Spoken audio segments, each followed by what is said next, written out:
Hello दोस्तों, माँ सतवंती class में आप सबका स्वागत है। हम एनसीईआरटी सीरीज़ शुरू कर चुके थे, उसमें हमने फ्रांस की क्रांति को पढ़ लिया था। आज हम नाज़ीवाद और हिटलर के उदय के बारे में पढ़ेंगे। अगर आपने हमारी पहली वीडियोस नहीं देखी हो तो आप उनको पहले देख सकते हैं। अगर नहीं भी देखी हैं तो आप उनको बाद में देख सकते हैं और आप हमारी इस वीडियो से भी शुरू कर सकते हैं, क्योंकि अलग अलग टॉपिक अलग अलग आप पढ़ सकते हैं। कोई ये एक दूसरे से कनेक्टेड नहीं है कि हमें कंपलसरी पहले वाली ही देखनी है पहले। आज हम हिटलर के बारे में पढ़ेंगे और नाज़ीवाद के उदय के बारे में पढ़ते हैं।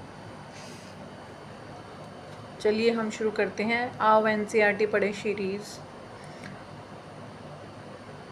1945 के वसंत में हेलमुट नामक 11 वर्षीय जर्मन लड़का बिस्तर में लेटे कुछ सोच रहा था। तभी उसे अपने माता पिता की दबी दबी सी आवाज़ें सुनाई दी।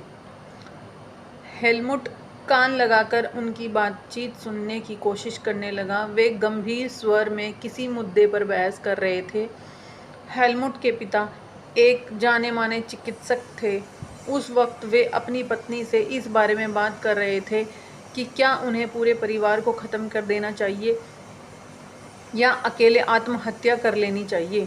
उन्हें अपना भविष्य सुरक्षित दिखाई नहीं दे रहा था। वे घबराहट भरे स्वर में कह रहे थे, अब मित्र राष्ट्र भी हमारे साथ वैसा ही बर्ताव करेंगे जैसा हमने अपाहिजों और यहूदियों के साथ किया था। अगले दिन वे हेलमुट को लेकर बाग में घूमने गए। यह आखिरी मौका था जब हेलमुट अपने पिता के साथ बाग में गया। दोनों ने बच्चों के पुराने गीत गाए और खूब सारा वक्त खेलते कूदते बिताया।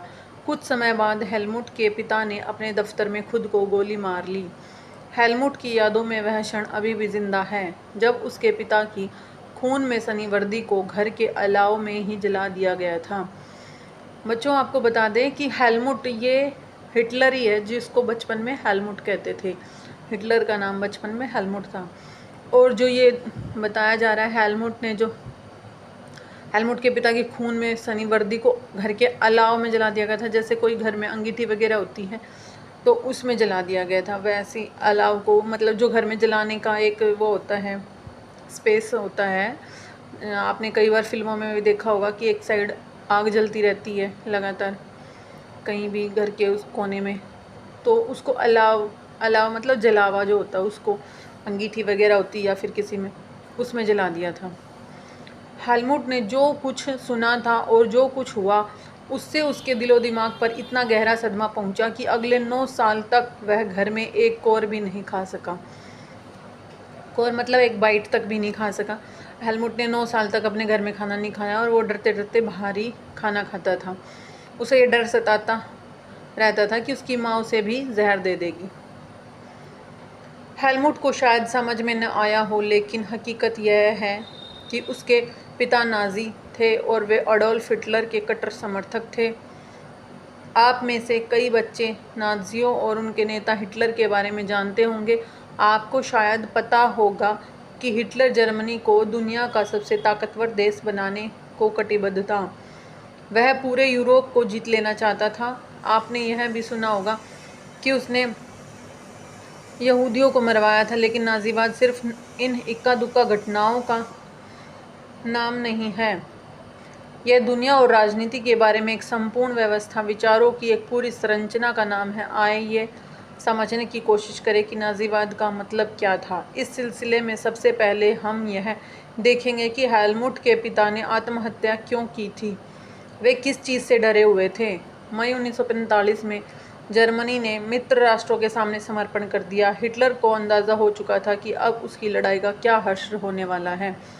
इसलिए हिटलर और उसके प्रचार मंत्री गोएब्बल्स ने बर्लिन के एक बंकर में पूरे परिवार के साथ अप्रैल में ही आत्महत्या कर ली थी। युद्ध खत्म होने के बाद न्यूरमबर्ग में एक अंतर्राष्ट्रीय सैनिक अदालत स्थापित की गई। इस अदालत को शांति के विरुद्ध किए गए अपराधों, मानवता के खिलाफ किए गए अपराधों और युद्ध अपराधों के लिए नाजी युद्धबंदियों पर मुकदमा चलाने, इस यहाँ पे हिटलर को दिखाया गया और बाएं में इसके गोएब्बल्स जो इनका मंत्री था, सरकारी बैठक के बाद बाहर निकलते हुए। नए शब्द मित्र राष्ट्र। मित्र राष्ट्रों का नेतृत्व शुरू में ब्रिटेन और फ्रांस के हाथों में था। 1941 में सोवियत संघ और अमेरिका भी इस गठबंधन में शामिल हो गए थे। उन्होंने ध्रुवीय शक्तियों यानी जर्मनी, इटली और जापान का मिलकर सामना किया।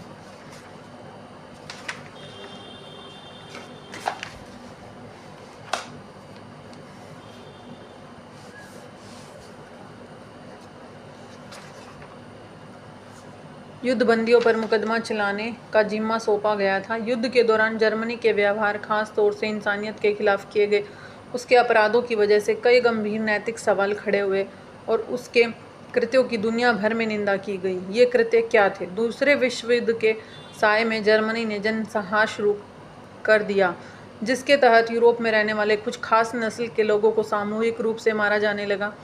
इस युद्ध में मारे गए लोगों में 60 लाख यहूदी, 2 लाख जिप्सी और 10 लाख पोलैंड के नागरिक थे। साथ ही मानसिक व शारीरिक रूप से अपंग घोषित किए गए 70,000 जर्मन नागरिकों को भी मार डाले गए। इनके अलावा न जाने कितने ही राजनीतिक विरोधियों को भी मौत की नींद सुला दिया गया। जो सेकेंड वर्ल्ड वॉर के दौरान जर्मनी के इतने सारे लोगों को ख़त्म कर दिया गया। ये इतने सारे लोग अपने देश में कुछ अच्छा काम कर सकते थे। कोई वकील बन सकता था, कोई डॉक्टर बन सकता था, कोई साइंटिस्ट बन सकता था।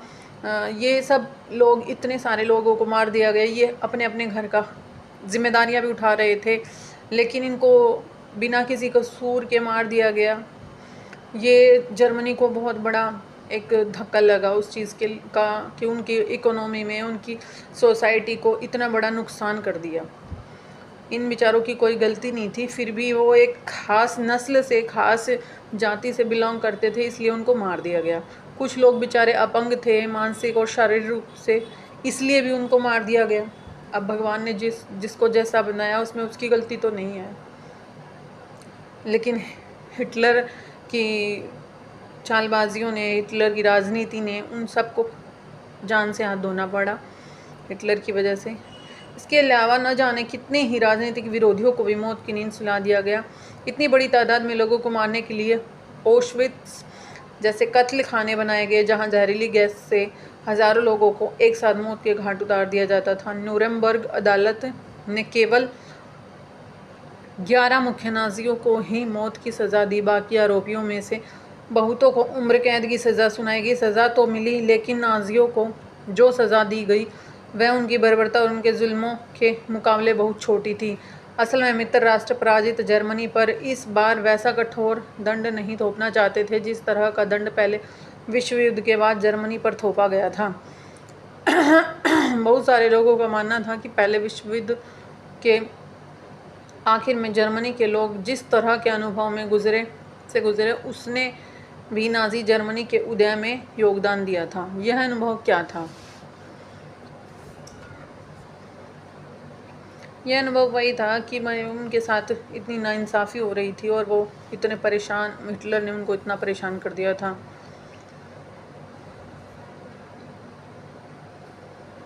नाजी शब्द जर्मन भाषा के शब्द नासियोनाल के प्रारंभिक अक्षरों को लेकर बनाया गया है। नासियोनाल शब्द हिटलर की पार्टी के नाम का पहला शब्द था, इसलिए इस पार्टी के लोगों को नाजी कहा जाता था। वाइमर गणराज्य का जन्म। जैसे हमारे भारतीय संविधान को हम संविधान बोलते हैं, वैसे ही जर्मनी के संविधान का एक प्रॉपर नाम है, उसको वाइमर संविधान कहते हैं या वाइमर गणराज्य बोलते हैं। 20वीं शताब्दी के शुरुआती सालों में जर्मनी एक ताकतवर साम्राज्य था। उसने ऑस्ट्रेलियाई साम्राज्य के साथ मिलकर मित्र राष्ट्रों में कौन कौन था? इंग्लैंड, फ्रांस और रूस। इनके खिलाफ पहला विश्व युद्ध 1914 से 1918 तक लड़ा था। दुनिया की सभी बड़ी शक्तियां यह सोचकर इस युद्ध में कूद पड़ी थी कि उन्हें जल्दी ही विजय मिल जाएगी और सभी को किसी न किसी प्रकार के फ़ायदे की उम्मीद थी। सब ये सोच के उस प्रथम विश्व युद्ध में शामिल हो रहे थे कि कुछ दिनों की बात है, फिर हर किसी को कुछ ना कुछ एक प्राइज़ के तौर पे कुछ ना कुछ मिलने वाला है और किसी न किसी को कुछ ना कुछ फ़ायदा तो ज़रूर होगा। लेकिन ये अंदाज़ा किसी को नहीं था कि ये युद्ध इतना लंबा खिंच जाएगा और इतनी प्रॉब्लम्स का सामना करना पड़ेगा।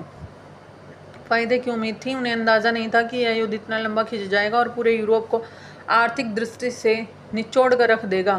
फ्रांस और बेल्जियम पर कब्जा करके जर्मनी ने शुरुआत में सफलताएं हासिल की, लेकिन 1917 में जब अमेरिका भी मित्र राष्ट्रों में शामिल हो गया तो इस खेमे को काफ़ी ताकत मिली और आखिरकार नवंबर 1918 में उन्होंने केंद्रीय शक्तियों को हराने के बाद जर्मनी को भी घुटने टेकने पर मजबूर कर दिया। साम्राज्यवादी जर्मनी की पराजय और सम्राट के पद त्याग ने वहां की संसदीय पार्टियों को जर्मन राजनीतिक व्यवस्था को एक नए सांचे में ढालने का अच्छा मौका उपलब्ध कराया। इसी सिलसिले में वाइमर में एक राष्ट्रीय सभा की बैठक बुलाई गई और संघीय आधार पर एक लोकतांत्रिक संविधान पारित किया गया। नई व्यवस्था में जर्मन संसद यानी राइक्सटाग के लिए जनप्रतिनिधियों का चुनाव किया जाने लगा। प्रतिनिधियों के निर्वाचन के लिए औरतों सहित सभी वयस्क नागरिकों को समान और सार्वभौमिक मताधिकार प्रदान किया गया। ये बहुत अच्छी बात है कि महिलाओं को भी साथ साथ मताधिकार का राइट दिया गया, क्योंकि जो फ्रांसीसी क्रांति थी उसमें बहुत लेट तक, जैसा कि हमने पहले पढ़ा था, पहले वाली वीडियोस में पढ़ा है कि बहुत इतना लेट जाके इतना स्ट्रगल करने के बाद उनको वोटिंग राइट मिला था। लेकिन यह नया गणराज्य खुद जर्मनी के ही बहुत सारे लोगों को रास नहीं आ रहा था। इसकी एक वजह तो यही थी कि पहले विश्व युद्ध में जर्मनी की पराजय के बाद विजयी देशों ने उस पर बहुत कठोर शर्तें थोप दी थी। एक बार हम इस पिक्चर को देख लेते हैं। ये देखिए, ये जर्मनी है और ये इसका राइनलैंड इसका पार्ट है। ये जैसे युद्ध में हारने के बाद इसको इस पे से ना मिलिट्री को हटा लिया था। जर्मनी को ये बोला गया था कि यहाँ पे आप मिलिट्री नहीं रख सकते। और ये राइन, अल्सेस, ये इसके बहुत सारे पार्ट साइड वाले ये दे दिए गए थे। जर्मनी से वापस ले ली गई थी ये ज़मीन। यहाँ पे शो भी किया गया है, देखो ये जो ब्राउन ब्राउन सा कलर दिख रहा है, जर्मनी से ले ली गई ज़मीन।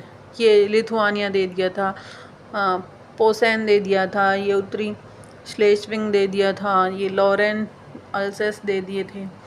ये इसके पार्ट्स पड़ोसी देशों को दे दिए थे और जर्मनी से कहा गया था कि इस वाले पार्ट पे अपने मिलिट्री को नहीं लगा सकते। ये लिखा है विसैन्यीकृत क्षेत्र, यहाँ से अपनी सेना को हटा लेना होगा। तो सोचो, जब यहाँ से सेना को हटा लेंगे तो इस पे भी ये धीरे धीरे खुद ही कब्जा कर लेंगे साइड वाली कंट्रीज़, या साइड वाला जो पार्ट है। जर्मनी का बहुत सारा पार्ट छीन लिया था और जर्मनी की इतनी सारी जनता को मार दिया था बेवजह। उससे उसका जर्मनी से उसके खनिज, ऐसी चीज़ें, मतलब जो अपनी इकोनॉमी में बढ़ती हैं, कोयला वोयला, ये इतनी सारी चीज़ों पे कब्जा कर लिया था कि जर्मनी को बिल्कुल अपाहिज बना दिया था। आगे पढ़ते हैं। कठोर शर्तें थोप दी थी मित्र राष्ट्रों के साथ। वर्साई में हुई शांति संधि जर्मनी की जनता के लिए बहुत कठोर और अपमानजनक थी। ये कठोर संधि, वर्साई की कठोर संधि जर्मनी पर थोप दी गई थी। शांति संधि जर्मनी की जनता के लिए बहुत ही कठोर और अपमानजनक थी। इस संधि की वजह से जर्मनी को अपने सारे उपनिवेश, तकरीबन 10% आबादी, 13% भूभाग और 75% लौह भंडार और 26% कोयला भंडार फ्रांस, पोलैंड, डेनमार्क और लिथुआनिया के हवाले करने पड़े।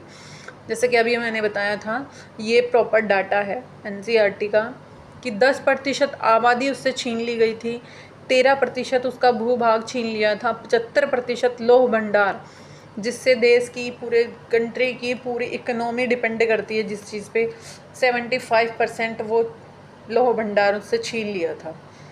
26% कोयला भंडार। आप देख सकते हैं कोयले के से इतने सारे काम हो जाते हैं, तो वो जो 26% जब दूसरे देशों को बिना बात के ही मिल जाएगा, उनके पास रहेगा क्या। कोयला भंडार फ्रांस, पोलैंड, डेनमार्क, लिथुआनिया के हवाले करने पड़े। जर्मनी की रही सही ताकत खत्म करने के लिए मित्र राष्ट्रों ने उसकी सेना भी भंग कर दी। युद्ध अपराध बोध अनुच्छेद के तहत युद्ध के कारण हुई सारी तबाही के लिए जर्मनी को जिम्मेदार ठहराया गया। इसके एवज में उस पर 6 अरब पाउंड का जुर्माना भी लगाया गया। खनिज संसाधनों वाले राइनलैंड पर भी 20 के दशक में ज़्यादातर मित्र राष्ट्रों का ही कब्जा रहा। बहुत सारे जर्मनों ने न केवल इस हार के लिए बल्कि वर्साय में हुए इस अपमान के लिए भी वाइमर गणराज्य को ही जिम्मेदार ठहराया। वाइमर गणराज्य जो अभी अभी पनपा है, जो अभी अभी न्यूबॉर्न बेबी की तरह है, वाइमर गणराज्य जो संविधान अभी सबने मिलकर बनाया है उसको जिम्मेदार ठहराया, जबकि उसकी कोई गलती ही नहीं थी। जर्मनी का जो राजा था, जो जिसकी वजह से ये हुआ सब, जर्मनी ने उसने तो अपनी सत्ता छोड़ दी और वो तो छोड़ के चला गया। लेकिन जो अभी अभी संविधान बना है वाइमर गणराज्य न्यूबॉर्न बेबी की तरह, सारी गलतियां उसके ऊपर थोप दी गई, जबकि उसकी कोई गलती भी नहीं थी। युद्ध का असर।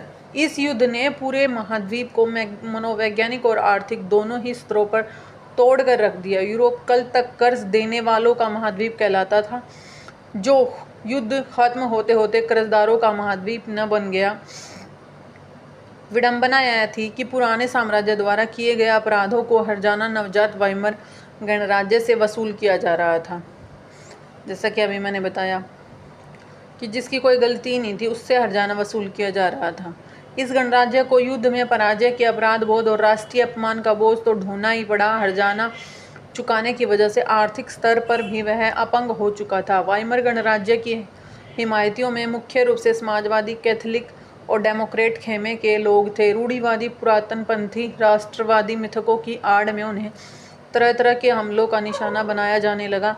नवंबर के अपराधी कहकर उनका खुलेआम मजाक उड़ाया गया। इस मनोदशा का 30 के दशक के शुरुआती राजनीतिक घटनाक्रम पर गहरा असर पड़ा। पहले महायुद्ध ने यूरोपीय समाज और राजनीतिक व्यवस्था पर अपनी गहरी छाप छोड़ दी थी। सिपाहियों को आम नागरिकों के मुकाबले ज़्यादा सम्मान दिया जाने लगा। राजनेता और प्रचारक इस बात पर जोर देने लगे कि पुरुषों को आक्रामक, ताकतवर और मर्दाना गुणों वाला होना चाहिए। मीडिया में खंदकों की ज़िंदगी का महिमा मंडन किया जा रहा था, लेकिन सच्चाई यह थी कि सिपाही इन खंदकों में बड़ी दयनीय ज़िंदगी जी रहे थे। वे लाशों को खाने वाले चूहों से घिरे रहते थे। जो रूढ़िवादी पुरातनपंथी राष्ट्रवादी थे उनको नवंबर क्रिमिनल्स कह के बुलाया गया। और जो पहले महायुद्ध में यूरोपीय समाज और राजनीतिक व्यवस्था पर अपनी गहरी छाप छोड़े थे, उन सिपाहियों को आम नागरिकों के मुकाबले वे सिपाही थे, वे खंदकों की ज़िंदगी जी रहे थे। खंदकों की ज़िंदगी का इतना महिमा मंडन किया गया कि ये तो बहुत अच्छी लाइफ जी रहे हैं और ये तो बहुत ही ताकतवर हैं, बहुत ही बहादुर हैं। उनकी लाइफ को मतलब एक ऐसा पिक्चराइज़ किया गया हीरो की तरह कि ये तो बहुत अच्छी लाइफ जी रहे हैं, ये तो बहुत अच्छे हैं, हीरो की तरह उनको पूरा शो ऑफ किया गया। लेकिन सच्चाई ये थी कि वो जो खंदकों की ज़िंदगी, मतलब वो जो सिपाही खाइयों में रेंच में खाई सी खोद देते हैं फौजियों के लिए, और उसमें छिप छिप के वो जब वार करते हैं दूसरी वाली सेना के ऊपर, तो उस वाली लाइफ को बहुत ही अच्छे से महिमा मंडन किया गया उसका। और सारी जनता को ये दिखाने के लिए कि सिपाही की ज़िंदगी तो बहुत अच्छी होती है, और उन सबको उसमें आने के लिए, इंस्पायर करने के लिए कि हाँ, हमें भी फ़ौज में भर्ती होना चाहिए और हमें भी ऐसी लाइफ जीनी चाहिए जैसे हमारे फ़ौजी भाई, सिपाही भाई जी रहे हैं। उनकी लाइफ को बहुत अच्छा करके दिखाया गया, जबकि सच्चाई इसके बिल्कुल अपोजिट थी। लेकिन सच्चाई यह थी कि सिपाही इन खंदकों में बड़ी दयनीय ज़िंदगी जी रहे थे। सच्चाई बिल्कुल इसके अपोजिट थी कि वो जब खाइयों में रहते थे, रेंच में, वो एक दूसरी सेना पे हमला करते थे और वहाँ पे ही रहना, कहीं भी खाई में, खेत में या कहीं पे भी रहना, वहाँ इतने मोटे मोटे चूहे होते थे जो लाशों तक को खा जाते थे।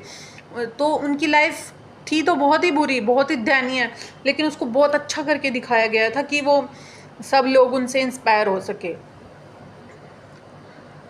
गिरे रहते थे वे जहरीली गैस और दुश्मनों की गोलीबारी का बहादुरी से सामना करते थे कि अपने साथियों को पल पल मरते देखते थे।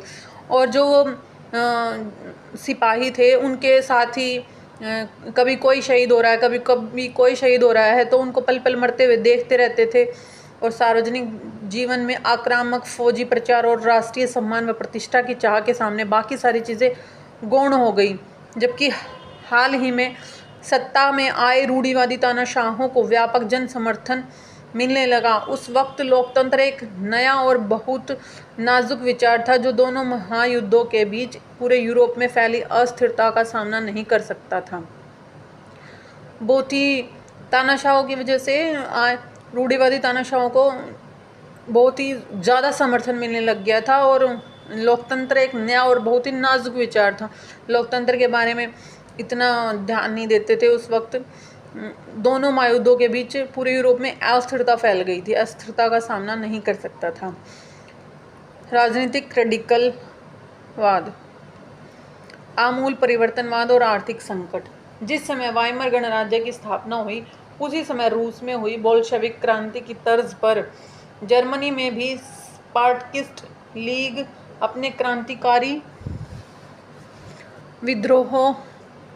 विद्रोह की योजनाओं को अंजाम देने लगी। बहुत सारे शहरों में मजदूरों और नाविकों की सोवियतें बनाई गई। बर्लिन के राजनीतिक माहौल में सोवियत किस्म की शासन व्यवस्था की हिमायत के नारे गूंज रहे थे, इसलिए समाजवादियों, डेमोक्रेट्स और कैथोलिक गुटों ने वाइमर में इकट्ठा होकर इस प्रकार की शासन व्यवस्था के विरोध में एक लोकतांत्रिक गणराज्य की स्थापना का फैसला किया और आखिरकार वाइमर गणराज्य ने पुराने सैनिकों के फ्री कोर नामक संगठन की मदद से इस विद्रोह को कुचल दिया। इस पूरे घटनाक्रम के बाद स्पार्टकिस्टों ने जर्मनी में कम्युनिस्ट पार्टी की नींव डाली। इसके बाद कम्युनिस्ट, साम्यवादी और समाजवादी एक दूसरे से के कट्टर दुश्मन हो गए और हिटलर के खिलाफ कभी भी साझा मोर्चा नहीं खोल सके। क्रांतिकारी और उग्र राष्ट्रवादी दोनों ही खेमे रेडिकल समाधानों के लिए आवाज़ें उठाने लगे। राजनीतिक रेडिकलवादी विचारों को 1923 के आर्थिक संकट से बल मिला। जर्मनी ने पहला विश्व युद्ध मोटे तौर पर कर्ज लेकर लड़ा था और युद्ध के बाद तो उसे स्वर्ण मुद्रा में हर्जाना भी भरना पड़ा।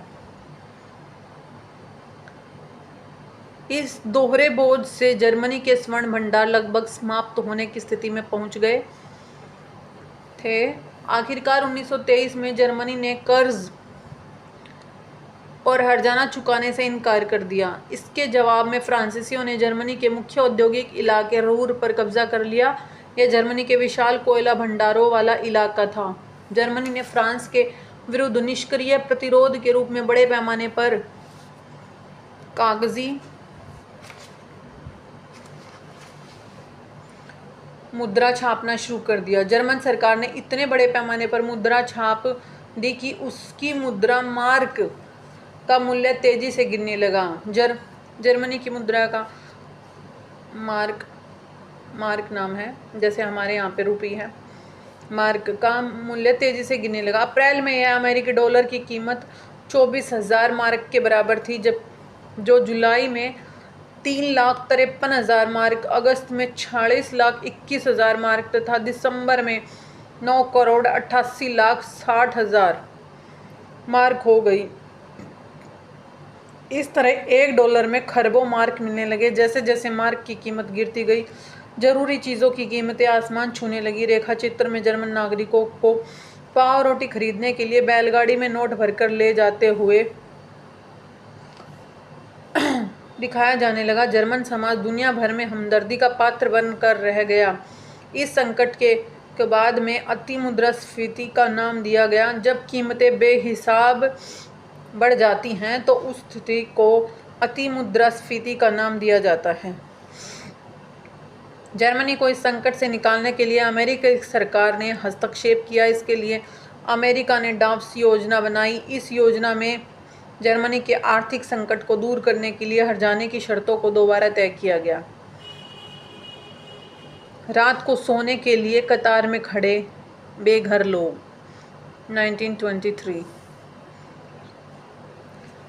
मंदी के साल, सन 1924 से 28 तक जर्मनी में कुछ स्थिरता रही, लेकिन यह स्थिरता मानो रेत के ढेर पर खड़ी थी। जर्मन निवेश और औद्योगिक गतिविधियों में सुधार मुख्यतः अमेरिका से लिए गए अल्पकालिक कर्जों पर आश्रित था। जब 1929 में वॉल स्ट्रीट एक्सचेंज शेयर बाजार धराशायी हो गया तो जर्मनी को मिल रही यह मदद भी रातों रात बंद हो गई। कीमतों में गिरावट की आशंका को देखते हुए लोग धड़ाधड़ अपने शेयर बेचने लगे।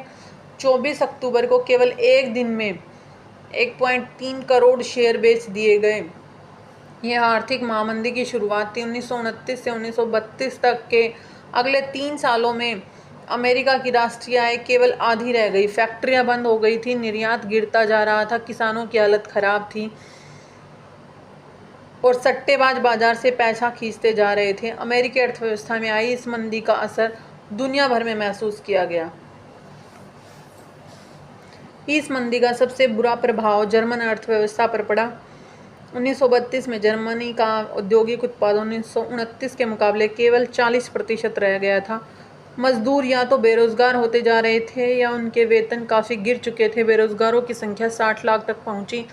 जर्मनी की सड़कों पर ऐसे लोग बड़ी तादाद में दिखाई देने लगे थे जो मैं कोई भी काम करने को तैयार हूँ लिखी तख्ती गले में लटकाए खड़े रहते थे। बेरोजगार नौजवान या तो ताश खेलते पाए जाते थे, नुक्कड़ों पर झुंड लगाए रहते थे या फिर रोज़गार दफ्तरों के बाहर लंबी लंबी कतार में खड़े पाए जाते थे। जैसे जैसे रोज़गार ख़त्म हो रहे थे, युवा वर्ग आपराधिक गतिविधियों में लिप्त होता जा रहा था। चारों तरफ गहरी हताशा का माहौल था। देखो दोस्तों, जो ये मंदी के साल थे इसमें दिखाया गया है कि कितनी मुश्किल से लोग अपना जीवन यापन कर रहे थे। किसी के पास कोई रोज़गार नहीं था, कोई काम नहीं था। सब अपना गुजारा करने के लिए, अपनी रोज़ी रोटी कमाने के लिए कितनी मुश्किलों का सामना कर रहे थे। गले में तख्ती लटका कर घूम रहे थे कि कोई भी कैसा भी काम दे दो, हम करने के लिए तैयार हैं। और किसी भी सोसाइटी की एनर्जी होती है उसका युवा वर्ग। जब युवा वर्ग किसी पॉजिटिव डायरेक्शन में जाता है तो वो हमारे देश में बहुत ही तरक्की करती है। वो पावर हमारे देश को कामयाब बनाती है। और अगर वही युवा वर्ग किसी नेगेटिव एनर्जी में इन्वॉल्व हो जाता है, किसी गलत काम में लग जाता है, तो वो हमारे देश को, हमारी सोसाइटी को गलत रास्ते पर ले जाता है। तो युवा वर्ग ही जब आपराधिक गतिविधियों में लिप्त हो जाएगा तो क्या हमारी सोसाइटी डेवलप करेगी, क्या कंट्री डेवलप करेगी? कुछ भी नहीं। हर चीज़ बैक में जाती चली जाएगी और कोई भी पॉजिटिव काम नहीं होगा। कोई भी पॉजिटिव एनर्जी जब हमारे देश को डेवलप नहीं करेगी तो देश का सर्वनाश होता चला जाता है। ऐसे आगे दोस्तों हम नेक्स्ट पार्ट में पढ़ेंगे। काफ़ी लंबा चैप्टर है ये, इसलिए आप हमें कमेंट करके बताएं कि हमें अपनी वीडियोस में क्या क्या सुधार करना चाहिए और क्या आपको इससे आप क्या सीख रहे हैं और आप कहाँ से इस वीडियो को देख रहे हैं। Thank you. सतवंती क्लास में हम नेक्स्ट पार्ट में मिलते हैं। ओके, माँ सतवंती क्लास की तरफ से थैंक यू दोस्तों। बाय।